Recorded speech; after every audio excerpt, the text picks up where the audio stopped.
People back in the day would basically have a lot more things to do compared to nowadays. Meaning, nowadays, a lot of the things that we do, we already have certain technologies that simplify the processes, and thus it's much more efficient to do it. Such as preserving food. Versus, say, back then you had to manually salt things or like dry things. The ye olde process is much more time consuming. Thus, within your day, you'd have more things to do versus, say, nowadays. Now, what has not really been well explored or talked about is that change. The change between, okay, so now that we've simplified a lot of processes, freeing up some time, us as modern people living in this modern world, we haven't really figured out what to do with that extra time. And thus, it leaves us feeling bad over ourselves, for example, for just having free time or like not being as optimal as you should be or as efficient, or also like having more moments of midlife crises because you don't know what you're doing and where you're going. When back then you could have a simple life and you can feel much more directed just because everything took more time in general to fill your day to day. On top of the fact that even when it comes to work, I feel like there's a lot of work tasks that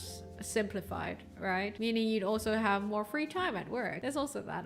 It's just an interesting thing to think about. A lot of our problems, I think, in our modern society, like things that deal with mental health, existential crises, and everything, I think that also plays a part to it. Like suddenly this OG mind of ours has so much free time that we haven't really adapted with, and we don't really know yet what to do with, and thus it strikes us with moments of existential crisis, boredom, and borderline sad thoughts.